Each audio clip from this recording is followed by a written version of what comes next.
It was not easy to choose the topic for this conference because on the one hand we all agreed that the Russian-Ukrainian conflict and the Ukrainian crisis is a very important topic we all want to discuss, but at the same time we do realize that there has already been a huge number of conferences focusing on the analysis of the conflict.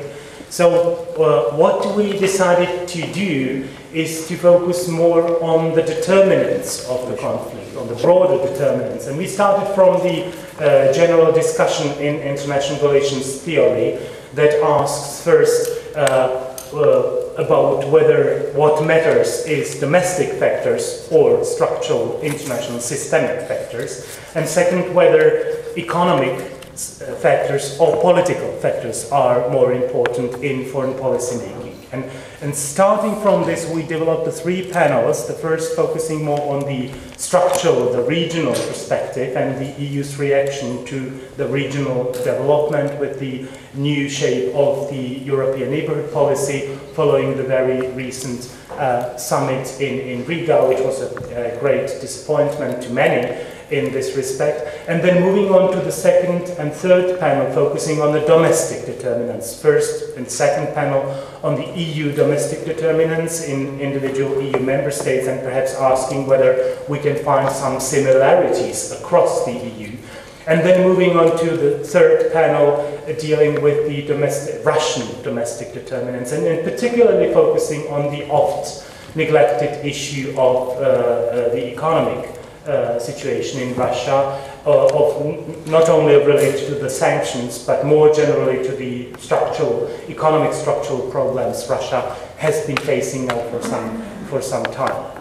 Now, I think I can congratulate our partners and myself on choosing this topic, because this is one of the few conferences where we had to stop the registration very early, because the capacity, as you can see, the capacity of the Mirror Hall is full. So clearly the topic resonates, and there is much interest in the topic. But even those who could not get in here should not despair, because as always we will produce a number of materials, follow-up materials after the conference, including our tweeting, including our videos, which you can access on our YouTube channel if you have to leave for a particular panel, then want to listen to what the speakers have to say about it. But also, one more thing I want to say in this self-promotion part of my speech is that our institute has just started or launched a new discussion paper series, and one of the first 4 discussion papers is the paper by Gilles Lepezin from our previous conference, and we very much hope that the contributions to this conference will also in the end be published as the discussion papers. So I'm really happy that you are here, and I'm very much looking forward to our debates. And with that, I'd like to pass the floor to Jacques Rupnik from CERI.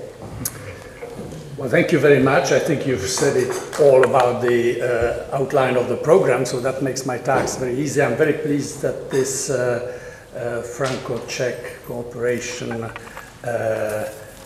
continues. It was started in 2008, in the midst of the economic and financial crisis, and our first meeting was devoted to responses, contrasting responses. You know, France, there was a crisis. In Prague, Minister of Finance was saying, crisis? What crisis? We don't have a crisis. So that was interesting, and we wanted to have and I think crises generate good audiences. We had good audience then, and we have a different kind of crisis today, which clearly, obviously, has also, for different reasons, a response. And I hope that this will show in the discussion. These exchanges are interesting, not just for us as academics. As you said, there are plenty of conferences. Last year, Marie must have been to about one every other day. She's very much in demand on Russia and Putin, etc.